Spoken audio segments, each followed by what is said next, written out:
Sawadikap. Sa Laos is Sabaydi. Ayan. Yung po ay pagbati, greetings. Salamat po sa Panginoon. Thank you rin po sa inyong mga prayers dahil ramdam na ramdam po namin ng grupo, ng mission team na pumunta po sa Ethnos Mission Conference. Ganon din po sa Laos para mabisita po natin, makita at matunghayan din ang ginagawa ng Panginoon sa ating pong mga kamanggagawa sa mga missionaries natin doon po sa Laos.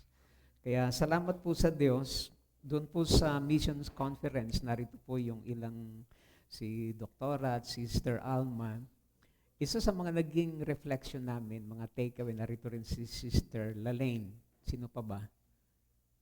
Yan.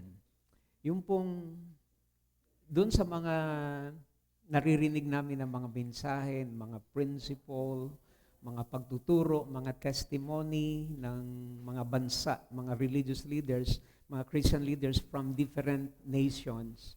Ito po yung mga bansa na tinatawag na bahagi ng ARNA. Ibig sabihin ng ARNA is Access Restricted Nations in Asia. Kapag ang pinag-uusapan ay ang gospel, kapag ang pinag-uusapan doon ay ang patuloy na paghahayag ng ebanghelyo. So, ibig sabihin, pinagbabawal. So, nagre-report sila. At doon, personally, nakita ko yung talagang malawak na pagkilos ng Panginoon na ginagawa niya sa kasalukuyan, sa iba't ibang bansa, sa buong daigdig, especially sa konteksto ng pag-aani ng mga kaluluwa in view of the second coming of the Lord Christ. Isa lagi yung aming mga nagiging usapan, yung direksyon, yung ginagawa natin sa IDMC, sa mga mentoring, sa patuloy na paghahanda ng mga kabataan natin. So, yung mga pinapakita.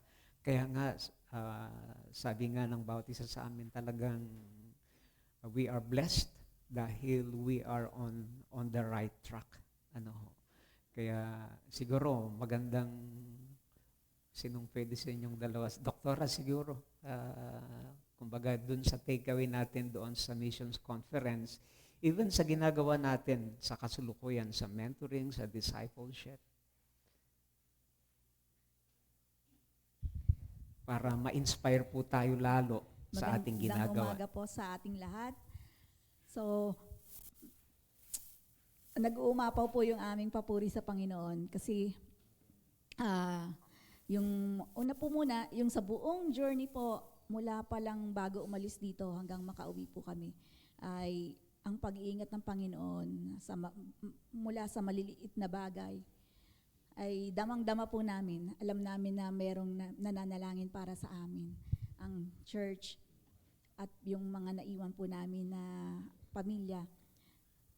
Isang pagpupuri po sa Panginoon din kasi po yung sinasabing discipleship, mentoring,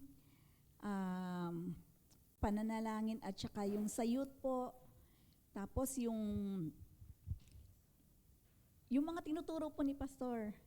Talagang pag nag-uusap-usap po kami, ang bukang bibig is, ito ang tinuturo ni Pastor sa atin. And yung po bang nakikita natin na yung ating church po ay naka-align po dun sa kung ano ang mga sinasabi rin po ng mga field missionaries. So we are blessed po, lalo na po sa youth. Praise God po, kasi very active po ang youth leaders natin. And doon po nakikita yung kahalagahan po na ang kabataan po ay may alam sa gospel, sa pagdi-disciple po ng mga kabataan, madalas makakilala sa Panginoon. Kasi sila yung future leaders. Yung sinasabi nga po doon na mga Gen Z, na kung hindi nila kilala ang Panginoon, sila ang ating future leaders, magdi-dictate po. So kung walang sa kanila ang Panginoon, paano na ang future ng yung next generation. Sample po yung mga maliliit na bata sa China. Kinukuha na po yun lahat sa magulang. Sa pilitan po ito. And dadalhin na po sila sa school ng communism. Mga walang pakiramdam. Binisita po sila ng isang field missionary. Walang reaksyon ng mga bata. Nakatingin lang sila. And they prayed how to reach them. At ang sagot ng Panginoon ay makipaglaro kayo sa kanila. So, nung nag-start po sila na maglaro, ang game po nila ay the boat is sinking, Jesus is coming. And the kids reacted na yung mga nakahiwalay na babae at lalaki, nagsama-sama po sila. So na-touch po yung heart ng mga bata and they remembered that they are still kids. Yung pag-ibig po ng Panginoon ay naipadama. So, imagine po na mula bata ka pa lang, ay hindi mo nadama ang pagmamahal.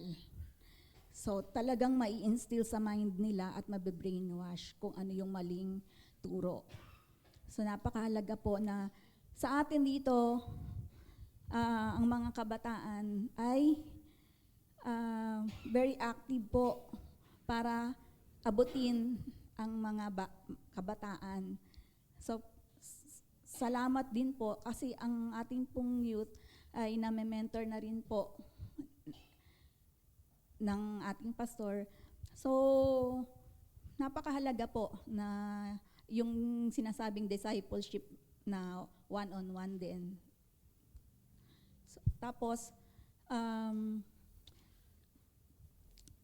yung pong mga sinasabing bakit po tayo naririto, may kasunod po na tanong yun. Kung gaano mo kakilala ang Panginoon. Dahil hindi naman po tayo narito ngayon kung hindi natin kilala yung ating Panginoon. Hindi po tayo nandito dahil lang sa wala tayong gagawin ngayong Saturday. Kundi alam natin kung sino yung Panginoon na ating pinagsisilbihan.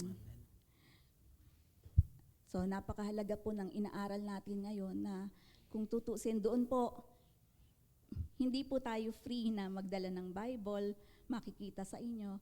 Maaring dito po, sample po, pag lumabas po tayo at may lumapit po sa atin na tanungin po na ikaw ba ay Kristiyano at bakit ka may dalang Biblia?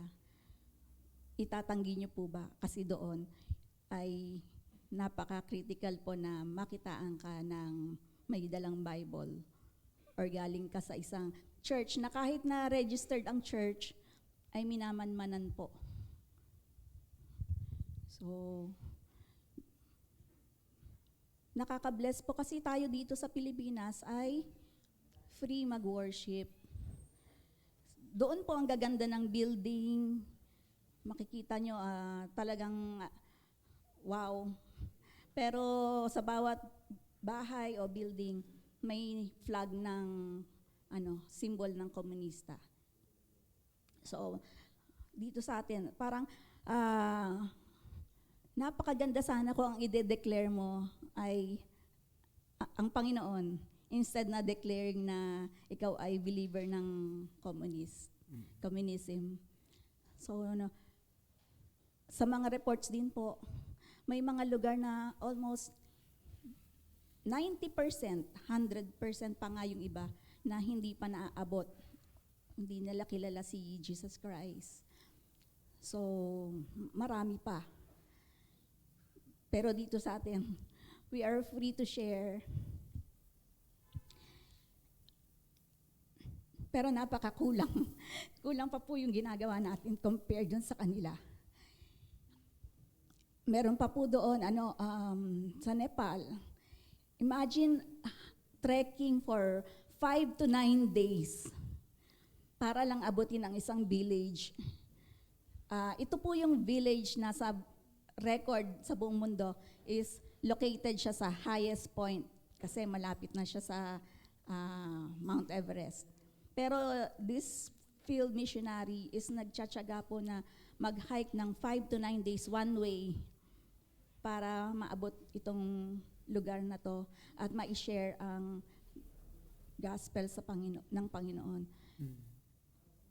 So, marami pa pong stories and we are just so thankful, grateful sa ating Panginoon kasi yung ating pong church ay naka-align po sa kung ano ang naistahakin ng Panginoon. All we have to do is obey and do our part for the harvest. So, hindi man po tayo yung nasa frontline, maaring magtatanim, taga-nurture, ibang mag-harvest, pero lahat po yun ay napakahalaga na part. So, purihin ang Panginoon kasi na-experience po namin and we are here to share. Thank you po, Doktora. Salamat po. So, salamat po sa Diyos dahil ako po mismo ay isang malaking confirmation po yun na salamat po sa Panginoon. Hindi lang natin basta ito ginagawa, kundi ito po ay merong direksyon, merong tinatahak, at lalo tigit, ito yung talagang puso ng Panginoon para sa church. Kaya ako personally ay nagpapasalamat dahil talagang damang-dama ko po ang pag-ibig ng Panginoon, hindi lang sa aking buhay spiritual, buhay personal, kundi kitang-kita ko po yung pagmamahal ng Panginoon sa Santa Cruz Baptist Church. Kaya namin ito pahapialong na to inspire us na itong ginagawa natin ay merong kabuluhan, meron po itong naisin ng Panginoon na mangyari sa buhay ng ating iglesia. Kaya purihin po ang Panginoon. Doktora, salamat po sa ibang mga kasama rin po namin. Thank you rin po sa inyong mga prayers. At okay, so ngayong umaga ay pinag-usapan natin, nais ko pong ipagpatuloy natin itong temang ito, intentional disciple making culture. Culture in SCBC. Hindi basta intentional disciple making church, kundi what we are really pursuing is intentional making culture in SCBC. So, ilang words, simple lang naman po yung journey ng ating pag-aaral. Simple pero medyo malawak. Una natin pinag-aralan, natapos natin yung intentionality. What does it mean to be intentional in intentional disciple-making church? So, kasi ang ating pinupursu is kultura. Ito po yung mga napag-usapan natin last time. Kasi ang kahalagahan ng ating pagiging intentional, ang ating ipursu ay ang kultura. Sabi ko nga, kasi pag programa lamang, isa lang sa mga programa na ginagawa natin ang discipleship, pwedeng kapag nawala yung nag-spearhead, yung nagpasimula, o kaya sabihin natin, nawala yung pastor, minsan kalimitan yung mga programang yon, tumitigil, nawawala, tapos kapag may dumating, another beginning. So, yun lang ang nagiging cycle, laging nagsisimula, wala siyang naiiwang kultura. So, ito po yung pinag-aralan natin nung mga nakaraan. What does it mean to be intentional? At dito, natin makikita yung mahalaga yung passion. Bakit nga ba natin ito ginagawa? Bakit ba natin ito pinupursue? Now, ito pong word na disciple, nakatunaman po ito sa product. Nakatuon po ito sa anong klaseng mga disipulo? Anong klaseng mga mananampalataya ang gusto nating lumitaw o ma-produce dito sa church? Especially sa mga kabataan. Anong klaseng mga kabataan ang nais nating lumitaw na kapag sila na ang siyang nangunguna, nagpapasimuno, nasa leadership ng church? Kaya napakahalaga sa akin, isa sa malapit na kumbaga aspeto sa ministry, actually ito rin po yung inilagay din ng Panginoon sa akin na advocacy. Lamang yung tribal ministry, kundi yung sa youth. Yung sa youth. So, nilagay ng Panginoon sa akin yung burden na yon, yung puso, yung advocacy, na ang buhay ko bilang lingkod ng Panginoon ay magkaroon ng impact sa susunod na henerasyon. Kaya, laging dalawang yun, sa mission, tribal, saka sa youth. At lagi kong ang sinasabi sa mga napupuntahan ko even sa Bugkalot. Ano ang Bugkalot Church or Christian Fellowship 10 years from now? O sabihin natin, ano ang SCBC 10 years from now? Anong klaseng spirituality? Anong klaseng mga Kristiyano o mananampalataya? O mga leaders na meron tayo 10 years from now? Pwede nating makita ngayon pa lang. Saan? Sa kalalagayan ng spirituality ng mga kabataan ngayon. Kung anong klaseng spirituality, kung anong klaseng mga mananampalataya, yun ang SCBC 10 years from now. Lalo tigit kung wala tayong intentional na paghahanda para sa kanila. And I really praise the Lord dahil nakikita ko unti-unti na nag-step up din ang mga kabataan natin, especially yung resulta ng gospel mentoring na hindi lamang basta ito activity, kundi nakikita ko ako'y nabibless sa mga kabataan natin na yung mga plano, yung mga direksyon na ginagawa nila is laging apaw ng gospel, yung pagkaunawa nila sa gospel. Kaya napakahalaga itong product, puro letter P. Kasi mula sa produkto o sa bunga na gusto nating lumitaw o mangyari, dito lalabas yung uri ng process na gusto nating mangyari. Kung yun yung gusto nating mangyari, yung direksyon, yung bunga, at kapag nasumpungan natin na yung direksyon natin ay palihis doon, so whether we like it or not, we need to make adjustment. Kung ito bang ating pamamaraan, proseso, even structure, ay makakatulong upang yung product na ito ay ating maabot. Ano ho? And then, kapag may passion, malinaw yon na magbibigay sa atin kung anong klaseng product at maitatama yung process.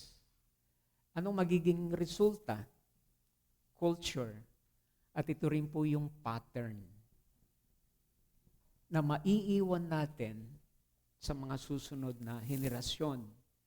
Whether we like it or not, lagi pong merong naiiwang pattern. Sabi nga po dito,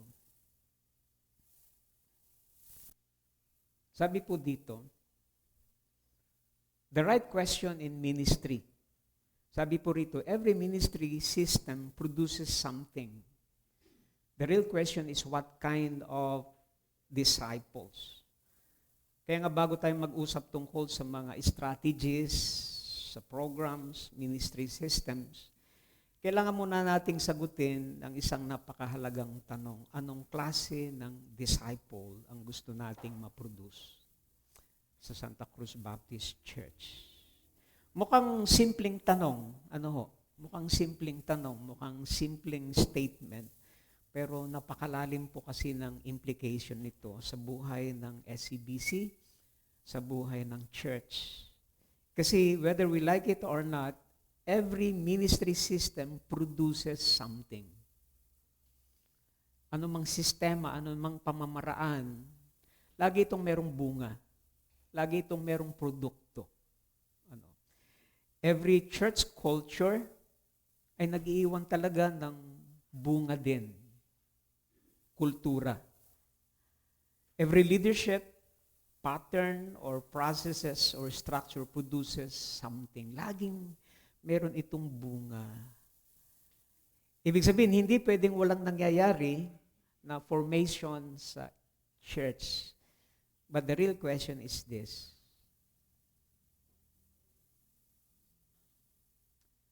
Anong klaseng bunga? Ito ba'y nakaayon sa naisin ng Panginoon para sa isang church? Halimbawa, may mga churches talaga na ang intention is mag-produce ng maraming church attenders. Kaya nga lang, meron ding mga religious consumers instead of religious contributors.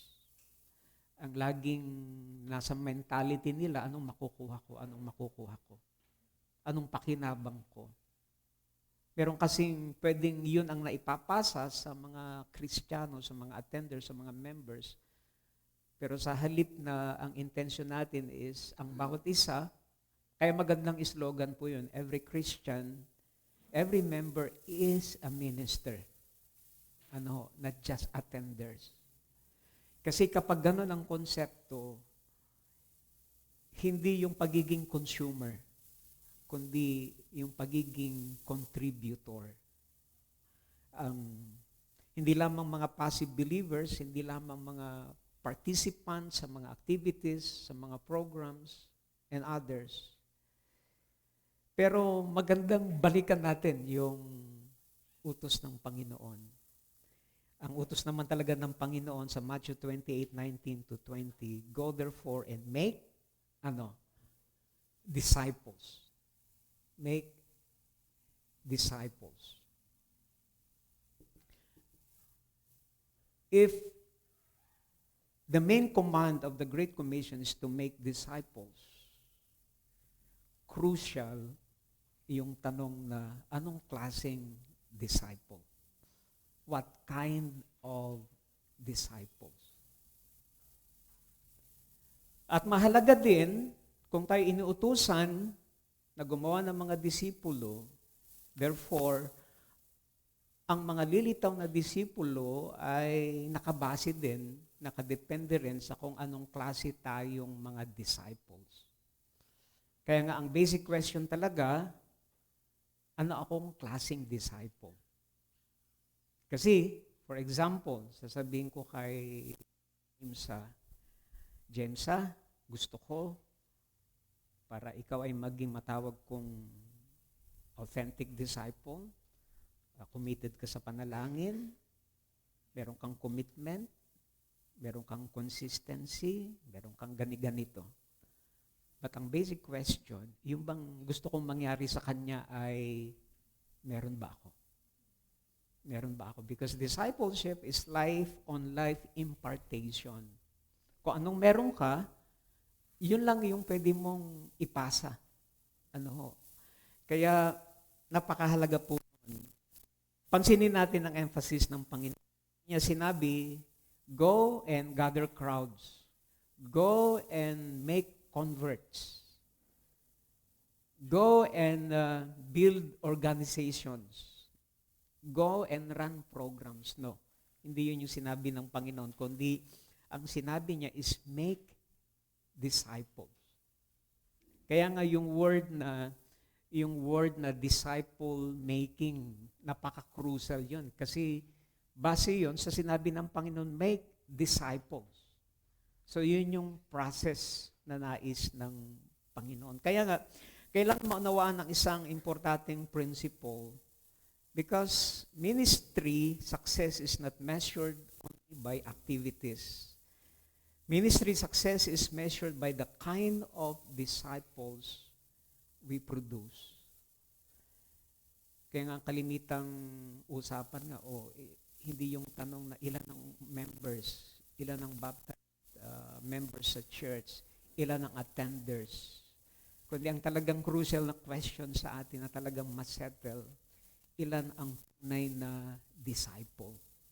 Ano, from 400 members or attenders every Sunday, sa puso ng Panginoon, hindi yung bilang ng umaattend, kundi ang puso ng Panginoon, ilan dyan sa dami ng umaattend ang tunay na disciple. Ano? Kasi possible, kasi maraming church ang busy, maraming activities, maraming events, maraming programs. Pero ang tunay na tanong, ano ang nangyayari sa spiritual formation ng mga tao? Sa napakaraming programs, sa napakaraming fellowship, sa napakaraming events na ating ginagawa, ano dito ang nagpuproduce ng tunay na disciple? Kaya ang issue talaga natin today in our session is what kind of disciple ang gusto nating i-produce. Kasi ang church ay, whether we like it or not, itong puso ng Panginoon, place of transformation. Ilan ang nababago? Nating itanong sa sarili natin bilang bilang mga lingkod ng disciple, ang napo-form, ang nabubuo, ang napoproduce sa Cruz Baptist Church. Ang mga believers ba? Ako personally, mga pasanin na nakalagay sa aking puso bilang pastor, ang mga membro ba ng church ay lumalalim sa kanilang relasyon sa Panginoon? Kaya ako personally, meron ako nararamdaman every time aking mga mini-mentor, yung kanilang patutuo, yung devotion ko po kanina, kahapon. Pag naririnig ko po yung ganong mga praises sa mga kapatiran, sa mga kabataan especially, ito po isang parang malaking kagalakan sa akin. Kasi sabi nung isang mentor ko, imagine mo, pastor, kung kahit gaano karahit ng church, pero just imagine kung ang mga lahat ng membro ay walang personal walang quiet time, walang personal prayer time. Sabihin na natin, mga 300 members ng church, pero yung 300 members na yon walang devotional time, walang personal Bible study or Bible reading, walang personal na panalangin, walang intercession. Anong klaseng church yun?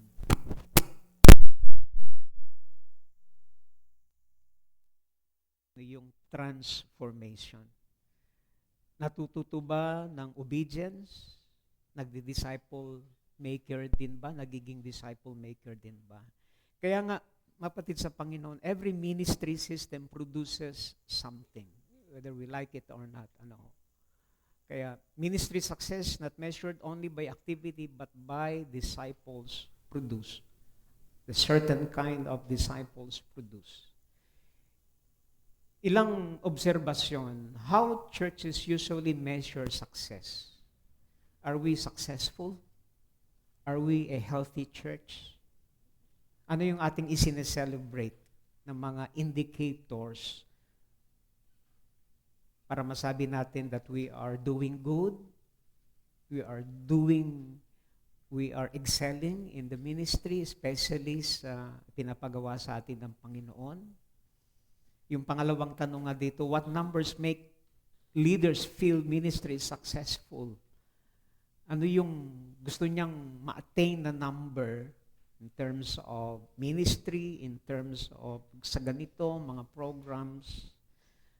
What signs usually convince people a church is healthy?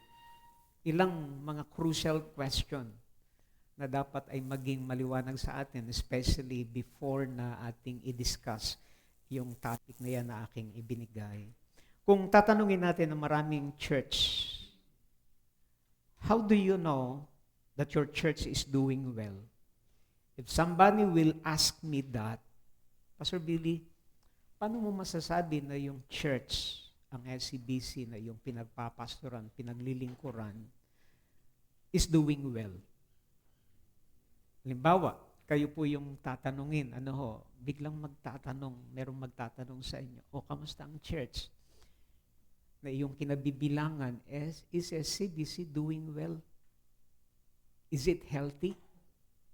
Are we successful? Pwedeng ang isagot ay numbers. For example, dumadami naman po ang attendance. From 250, last week ay 251. At least nadagdagan. So, nakabase sa numbers. Salamat po sa Panginoon. We are doing well because lumalaki po yung budget. Last year, nagkaroon kami ng budget na 5 million. Naabot po namin yon. And then, this year, we will be targeting 6.5 million. And we are hopeful na pwede po namin. At kapag naabot yon, yung certain kind of budget na yon, we are successful.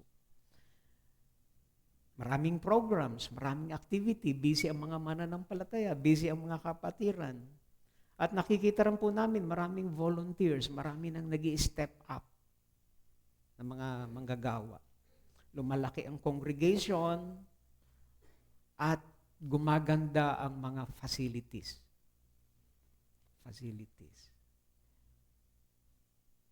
Seemingly, yun po ay 3 B.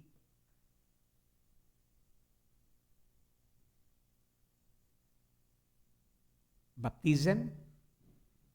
So, ito yung numbers ng mga miyembro. Yung iba is building.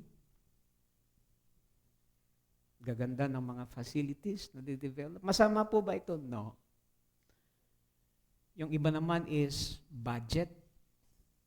Lumalaki po yung budget. Usually, kapag ang sagot natin, nag-i-increase ang mga bagay na ito, we are successful. Sa maraming churches, ito ang indicator ng success. Ang tanong, mali po ba, Pastor, itong mga bagay na ito, ang mga indicators na ito? I don't think so. Hindi naman mali ang mga ito, yung mga binanggit ko kanina. Halimbawa, ang growing attendance ay indicator, ito'y sign ng effective outreach. Epektibo tayo sa evangelism, sa outreach. Ang healthy budget ay nakakatulong sa ministry. Ibig sabihin, yung mga miyembro ay nagiging bukas sa pagbibigay. Maraming volunteers kasi marami ang na-encourage, marami ang namomobilize. Pero ito po, if numbers ang ating magiging batayan, these measurements show activity. Ito show activity. But they do not always reveal discipleship. But they do not always reveal kung ating natutumbok yung naisin ng Panginoon, which is transformation. Kasi pwedeng busy ang isang church pero mababaw ang discipleship. Kayo po ba'y sumasang-ayon doon? Is it possible that we are so very busy pero ang discipleship mababaw? Pwedeng maraming programs, maraming events, maraming ministries, pero kakaunti ang tunay na transformation. Because activity does not automatically equal discipleship. Kaya ang common observation, ito po yun. Attendance, budget growth, number of programs, size of congregation, number of volunteers, ministry activities. These measurements may show activity, but they do not always reveal discipleship. Yun po yung isang bagay na nakakalungkot doon. Now, there are 3 levels of ministry evaluation. Familiar ito sa atin. Nasaan po yung pambura?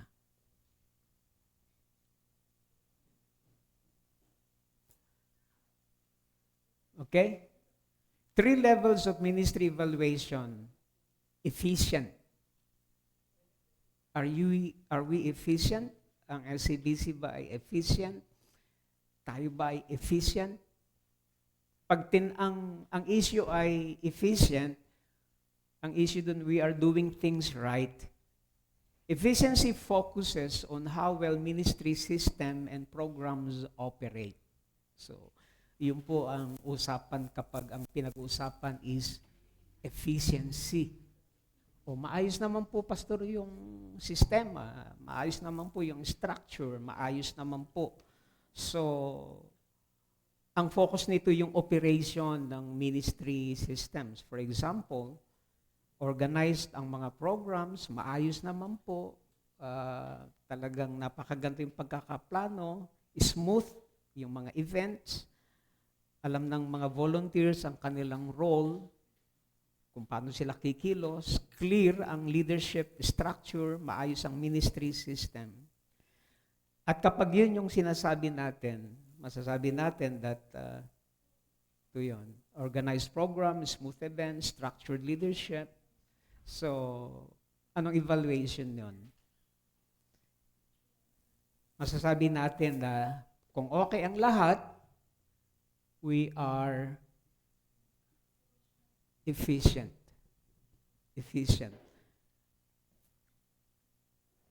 Efficiency is not bad. Sa katunayan, in-encourage po ito ng Scripture. Sabi sa 1 Corinthians 14:40, let all things be done decently and in order. Biblical. If we are going to pursue efficiency, because God values order, stewardship, responsibility. Kaya magandang bagay kapag maayos ang sistema. Kasi kapag hindi maayos ang sistema, doon nagkakaroon ng conflict, doon nagkakaroon ng ng kaguluhan, ng disconnection. So, mahalaga na we need to pursue efficiency. Ang efficiency ay parang sinusukat nito yung tanong na how well the system runs. Yung system. Pero hindi nasusukat ng what the system produces. Ano ang nagiging bunga nito. Kasi, pwedeng organize ang church. Pwedeng smooth ang mga programs. Pwedeng clear ang system. Clear yung organizational flow, structural flow ng ministry. Pero spiritually, possible na shallow. Mababaw ang mga believers. Ibig sabihin, a church can be efficient but not transformational. A church can be efficient but it does not produce authentic disciples. Walang nangyayaring transformation. Kaya ang tanong, are we efficient? Yes. Now, biblical reminder, ito nga po, let all things be done decently. Pero a church can be organized and efficient yet still produce shallow disciples. Kasi ang focus doon is yung sistema. Paano ito ginagawa. Now, yung word na effectiveness, so mas maganda naman ito kaysa doon sa efficiency. Ano po yung efficiency? Doing things right. Pero pag effective, kasi it's possible that we are doing things right, but it is also possible that we are not doing the right thing. Nagets niyo po ako? Possible na maayos yung ating ginagawa, maayos yung ating sistema, but it is also possible na hindi natin ginagawa yung tama na ina-expect sa atin ng Panginoon. Possible that we are measuring on the minor, not the major. Effectiveness focuses on whether ministry efforts are producing meaningful outcomes, especially yung outcomes na yon, ito yung ating mga expectations, pinagplanuhan, at and many others. Nakikita naman, napuproduce, naabot yung ating goal, yung ating objectives, especially in numbers. Nagkakaroon naman po, Pastor, ng evangelism. Meron naman pong discipleship na nangyayari. Meron naman pong mga development, leadership development. Ito po yung tinatawag na effective. Discipleship is happening. Pero one time, nagpunta ako sa church. Naramdaman ko yung reaction ng church nung nag-speak ako. And this church is very busy in its discipleship program. Pero meron akong sinabi na medyo nagkaroon ng reaction yung sabi ko sa kanila, is this possible that we are busy in discipleship program?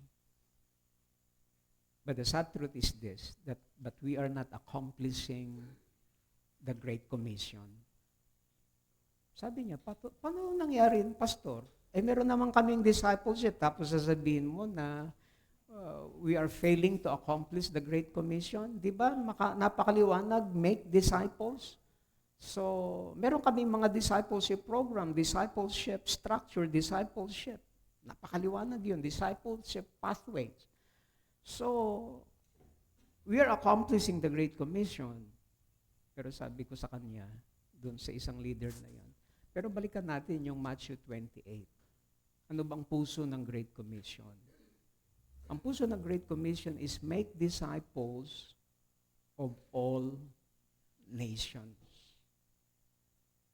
Yung lahat ng ating ginagawa dito sa loob ng church, fellowship, discipleship, worship, at marami pang iba, yung lahat ng yon ay patungo saan?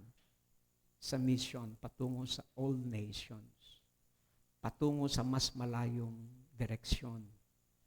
Discipleship, pero ang puso natin, hindi lamang dito, kundi sa labas ng 4 na sulok ng church. At ano yon? All nations. All nations. Ano ho?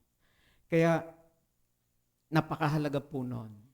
Effectiveness moves beyond activity and asks whether people are truly growing spiritually. Hindi po ito masama. Ano ho? Kaya effectiveness nagtatanong, are people hearing the gospel? Are people coming to Christ? Are believers growing in numbers? Growing in, nasusunod ba yung pathway? Mas maganda ito sa efficiency. Ano, kung ang magiging pagsisikapan is effectiveness. Pero alam niyo po ba na merong isa pang letter E? Ano yon? This one. Efficacious ministry. Anong ibig sabihin ng term na ito? Efficacious ministry focuses on genuine spiritual transformation produced by God. Yung mga nangyayari, alam natin na Diyos lamang ang makakagawa noon.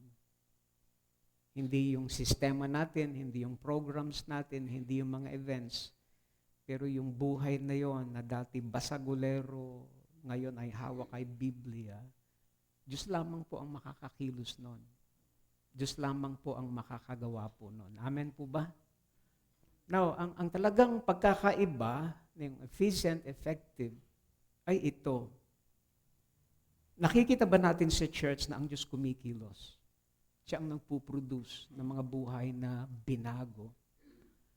At ginagamit niya yung ating method, ginagamit niya yung ating tinatahak na kultura.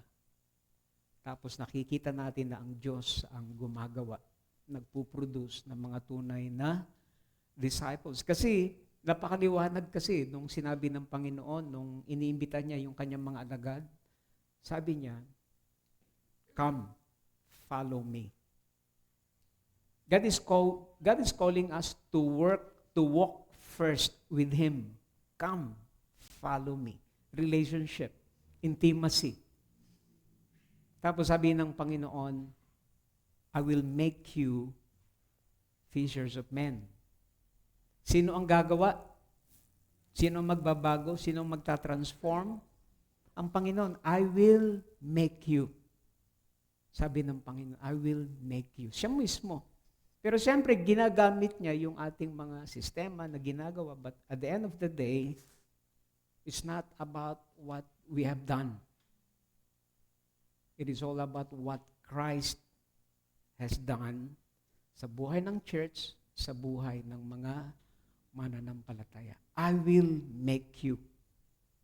Ginagamit niya yung mga circumstances, ginagamit niya yung mga problema, even yung mga situation sa buhay ng mga mananampalataya, holistically, para lumitaw yung uri ng disciple na nais ng Panginoon na nakadesign saan? Doon sa trabaho na ipapagawa niya sa bawat isa sa atin. Kaya for example, yung pamamaraan ng Panginoon sa buhay ko, hindi ko pwedeng sabihin na yun din ang pattern sa iba. Kasi iba-iba tayo, amen po ba? At iba-iba rin yung work na ipapagawa sa atin ng Panginoon. Kaya 3 W, mga kapatid. 3 W when we are talking about this one. Yung walk. A disciple is someone who is called to walk with the Lord. Pangalawang W, to be worked on. Sabi ng Panginoon, I will make you. To be worked on by the Lord. And number 3, ano yung pangatlong W? I will make you fishers. Ano yung fishers of men? That is our what? Work for the Lord. Ito yung ministry. Ito yung ipinapagawa niya sa bawat isa sa atin. Kaya napakaliwanag po yung foundation. Without me, you can do nothing. We can do nothing. Kaya nga, yung ating mga ginagawa, yung ating ipinupursu, talagang nakita ko po yung kasabay nito yung paglalim ng church saan? Sa prayer. Sa prayer. If we are really intending to pursue intentional disciple-making church, healthy prayer life sa church is not an option. Ito po yung lifestyle dapat ng church.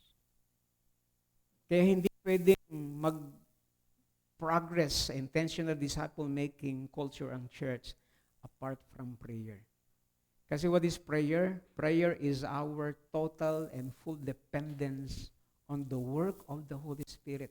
Kasi siya naman talagang nagbabago. Siya ang nagbibigay ng bunga. Napakaliwanag. Without me, you can do nothing. As you abide in me, you bear much fruit. What is our responsibility? Is it to produce fruit? Is it to produce fruit? Ang ating bang trabaho bilang mga mananampalataya ay mamunga? Di ba, pastor, yan naman lagi ang challenge. To bear fruit, mamunga. Pero nais ko pong sabihin sa inyo, mga kapatid, ang ating pangunahing trabaho, in fact, ang pamumunga ay hindi natin trabaho bilang mga mananampalataya. Anong ating trabaho, pastor? Manatili.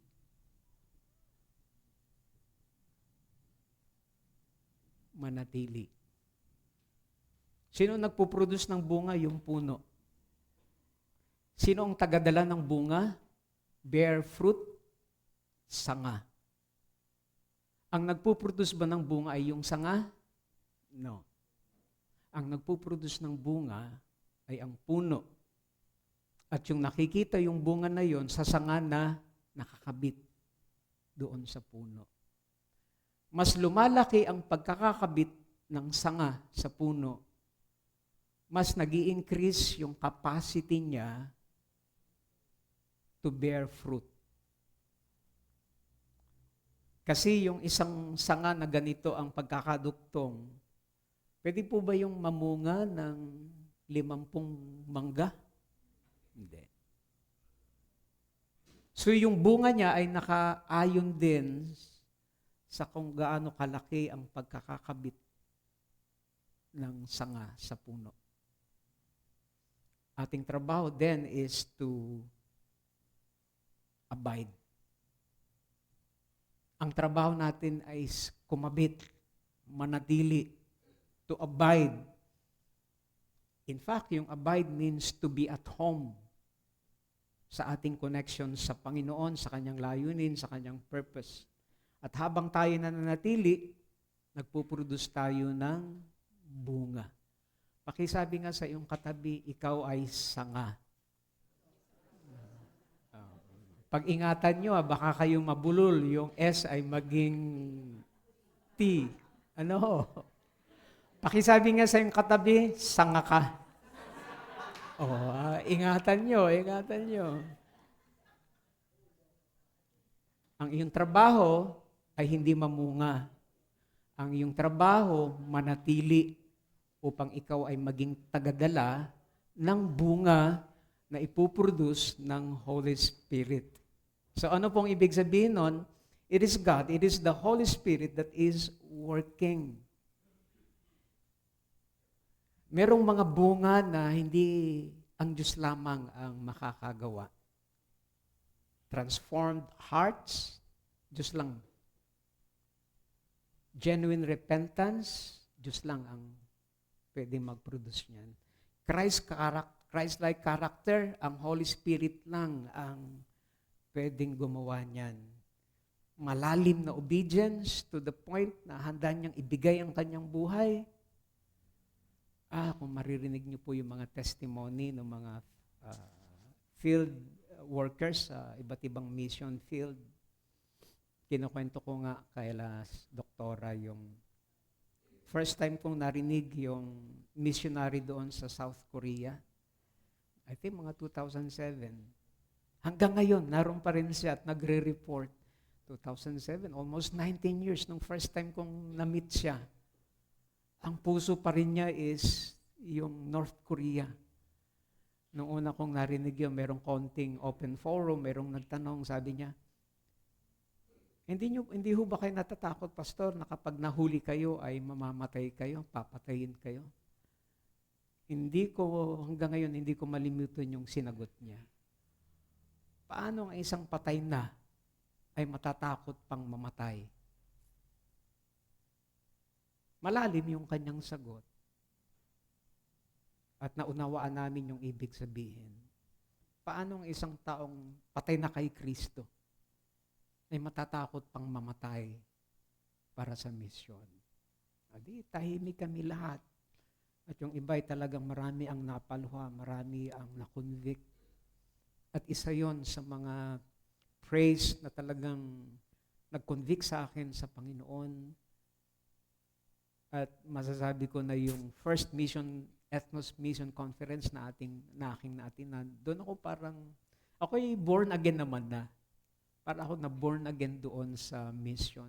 Nung ako'y umuwi, siguro yun din ang dala at baon ng aking mga kapatid. At narinig ko na rin ito kay Sister Lulene. Nako, kung tutuusin dun sa mga pinaggagawa nila, ay wala pa.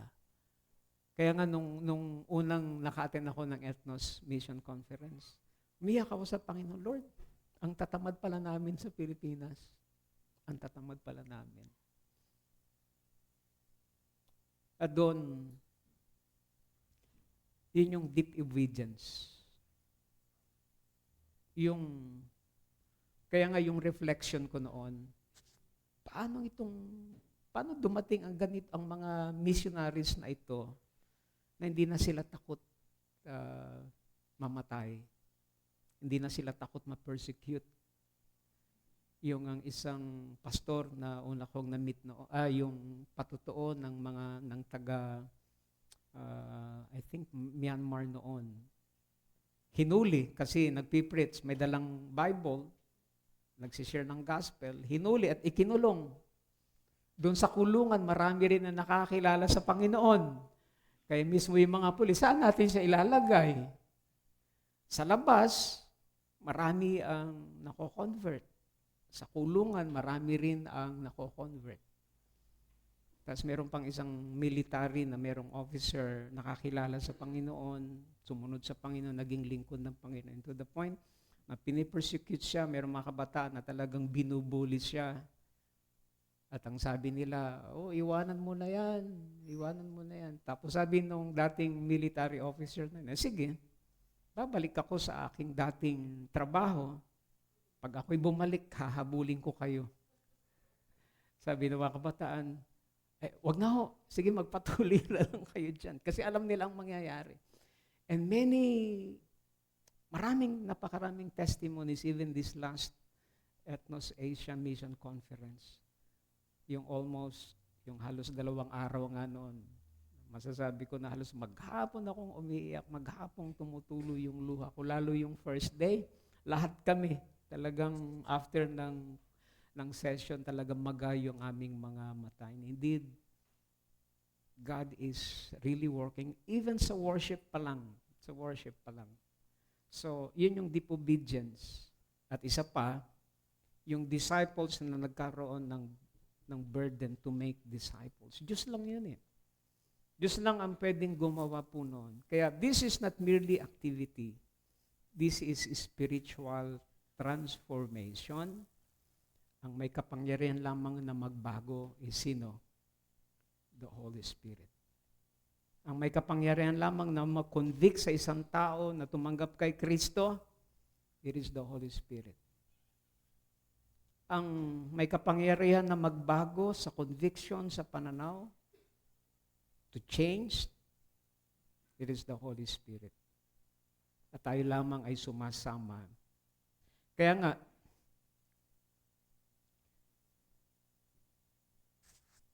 ang goal ng church ay hindi lamang activity, hindi lamang organization, hindi lamang programs, but spiritual formation.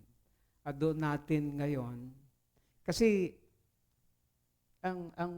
yun din ang narinig ko na parang hinaing ng isang missionary doon.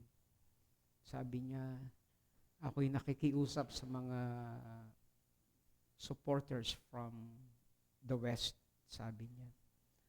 Kasi sa mga katulad nyo, ang lagi nyong minsang hinahanap is yung visible fruits. Kapag wala kayong makita, sasabihin nyo hindi effective, walang bunga, kaya yung iba, nagwi-withdraw ng kanilang support. At doon ko na-realize, totoo nga naman. Minsan, madali kasi mag-evaluate kung ano lang yung nakikita natin. Pero minsan, merong mga bunga na hindi kita ng mata. Amen po ba? At paano natin i-evaluate yun? Paano natin susukatin yung success sa ministry kung merong mga pagbabago na hindi kita ng mata? Kaya nga napakahalaga po itong term na ito, yung efficacious. Hindi po ito efficacent oil, iba po yun. Now, honest ministry evaluation, number one, which do churches focus on most today, sa atin ngayon, na hindi nyo pa naririnig yung efficacent. Alam lang natin is effective, efficient. Pero ngayon, narinig natin yung transformation, ito yung kilos ng Diyos, efficacious evaluation of the ministry. Pangalawang tanong, if a church is organized but not producing disciples, what might be wrong? Possible responses, program-centered ministry, shallow teaching, lack of discipleship pathways, leadership focused on activity. Kaya nga, what kind of disciples is SCBC currently producing?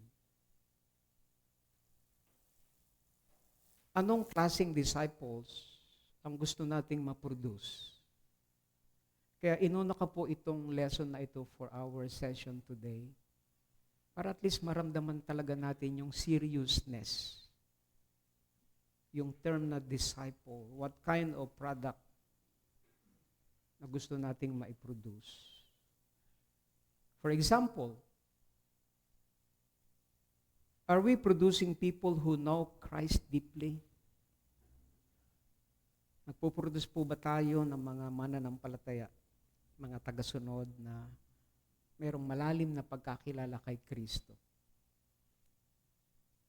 Kaya nga, yung mentoring kahapon about service sa mga kababaihan, even sa CBCS, sabi ko sa kanila, paano nyo nasasabi na ang Diyos ay nalulugod sa inyong paglilingkod? Ang hirap sagutin, di po ba? Yung sagot ng iba, kapag marami ka nagagawa, na-accomplish, tumatagal ka. Pero lahat namang yon, bigay yun ng Panginoon eh. Di po ba? Siya lang. Pero sabi ko doon sa mentoring kahapon, paano nga ba natin masasabi na ang Diyos ay nalulugod sa aking paglilingkod? Ang naging basehan ko po doon yung Jeremiah 9:23 to 24. Huwag ipagmalaki ng isang taong marunong ang kanyang karunungan. Huwag ipagmalaki ng isang taong makapangyarihan ang kanyang kapangyarihan. Huwag ipagmalaki ng isang taong mayaman ang kanyang kayamanan. 3 K. Karunungan, kapangyarihan, kayamanan. Pero sabi ni Jeremiah sa 9:24, pero kung merong dapat kayong ipagmalaki ay ito, yung nauunawaan nyo at nakikilala nyo ang Panginoon. At sabi sa bandang huli, at dito nalulugod ang Diyos. God delights in this. Yung nakikilala natin at nauunawaan natin kung sino ang Panginoon. As we apply that in our ministry ito, hindi sa dami, hindi sa tagal, kundi yung tanong na mas lumalalim ba ang iyong pagkakilala sa Diyos habang ikaw ay naglilingkod? Mas tumataas ba ang iyong pagkakilala sa Diyos as you fulfill your ministry responsibilities?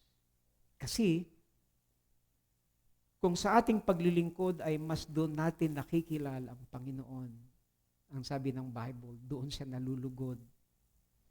Hindi doon sa na-accomplish natin, kundi na sa ating paglilingkod, mas nagiging intimate tayo sa Kanya. Yun ibig sabihin kasi ng intimacy. To know God, to be intimate with God. Na habang tayo naglilingkod sa Diyos, marami tayong naging ginagawa, pero ang pinakang ugat na resulta nun sa buhay natin is lumalago tayo sa pagkakilala sa Diyos. Kasi napakahirap naman na marami kang nagagawa, marami kang na-accomplish, pero hindi lumalago ang iyong pagkakilala sa Diyos. Something wrong. Na possible, yung mga ginagawa mo, doon mo kinukuha ang iyong identity, ang iyong value, ang iyong... Kasi para sa akin, ang pagpapahalaga sa ministry, lagi akong bumabalik po doon sa yung isinare ko nga po. Yung God knows everything about me. My weaknesses, my sins, my shortcomings, mga kapalpakan. And yet, God called me. Isinasama niya ako sa isang napaka-perfectong layunin. Isinasama niya ang isang napaka-imperfect na lalaki na tao para sa isang perfect na purpose. Yun po yung magbibigay sa atin ng kumbaga inspirasyon. Kaya nga isinare ko din kahapon, maraming beses na binanggit ni Paul, 1 Corinthians chapter 1 verse 1, 2 Corinthians chapter 1 verse 1, Ephesians chapter 1 verse 1, Colossians chapter 1 verse 1, 1 Timothy, 2 Timothy, lagi nating maririnig yung sinabi ni Paul, I am Paul, Apostle Paul, by the will of God. Laging yun, by the will of God, sa kalooban ng Panginoon. Kaya nga, kung ako po'y magpapakilala po sa inyo, ako po si Pastor Billy, 59 years old, pastor ng SCBC, by the will of God. Ibig sabihin, narito ako hindi sa sarili kong kagustuhan. Amen po ba? Narito tayo, hindi sa sarili nating kagustuhan. And no wonder, ang paglilingkod is what? Calling. Bagamat ang challenge sa atin is to volunteer, pero sa mata ng Panginoon, hindi tayo ang nag-volunteer. We are called. Tinawag tayo in spite of. Kaya nga, napakagandang focus po nun sa atin. Kaya nga, as we clarify disciple-making framework, intentional disciple-making culture requires clarity in 4 areas. Number 1, intentional. Certain kind of purpose and passion. Disciple is certain kind of product. Yun po yung topic natin today. And disciple-making is certain kind of process. Anong klase ng proseso natin para ma-produce natin yung and a certain kind of pattern.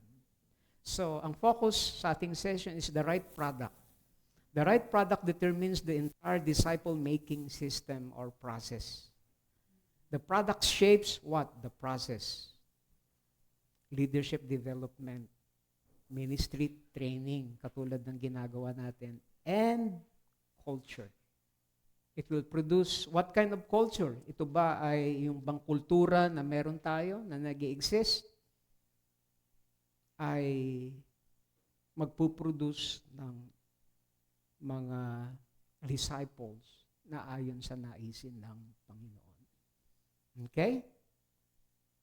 Siguro, sa pagtatapos ng ating session, first session, introduction pa lang po yun, mga kapatid. Nais kung sa inyong mga grupo ay pag-usapan nyo ng konti itong ating napag-usapan this morning for this first session. Especially yung what kind of product. Siguro ang maging reflection natin, anong klase akong disipulo na nagpo-produce ng isang disipulo na niluloob ng Panginoon. So, all in all, sa ating reflection, kayo po ba'y napagpala dito sa ating lesson ngayon? Kung kayo ay pinagpala, it is most possible na tinamaan kayo. Merong mga principle, merong mga statement na tinamaan tayo personally. Kung tumama sa atin, sa ating mga reflection and sharing time, pwede kayong mag-end sa inyong discussion with this statement. By the grace of God, sa biyaya ng Panginoon, ito yung aking itatama personally. Okay? So, mag-grupo po tayo ng kaunti. I will give you, I think, at least kahit 15 minutes to discuss on these things.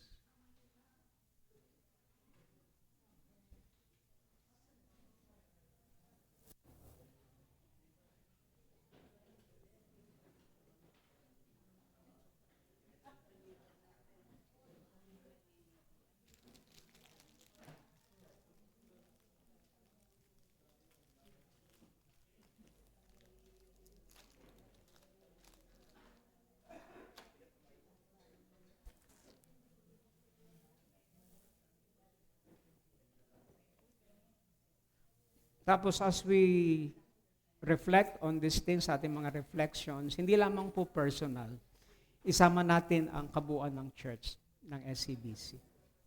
Okay?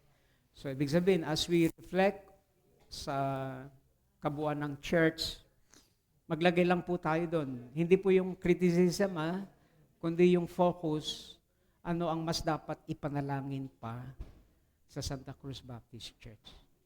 Okay? Yun po.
kayo kasama?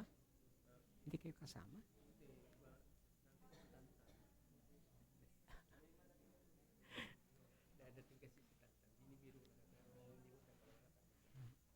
Okay. Magandang umaga po.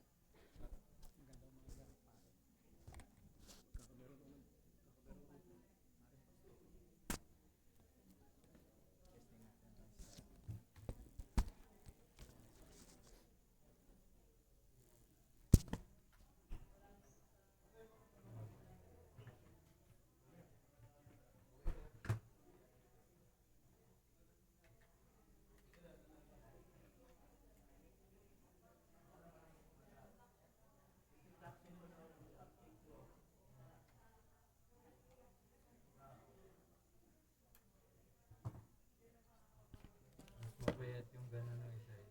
Opo, kuya. Mas makapal to. Parang mas okay nga to.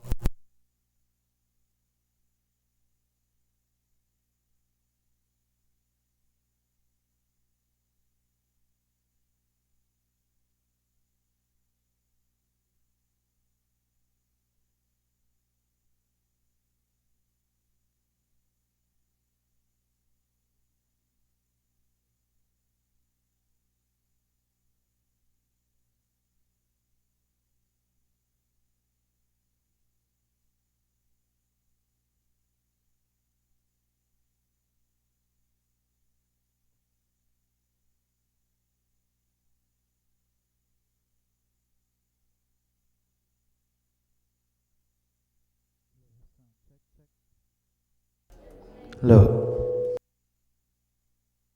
Hello. Sound. Check, check. Sound. 1, 2. Check, check.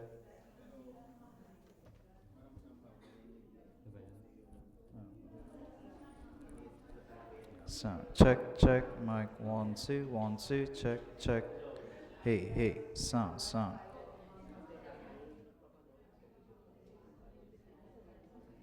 Sound. Check, check. Low, low. Sound, sound. Check, check.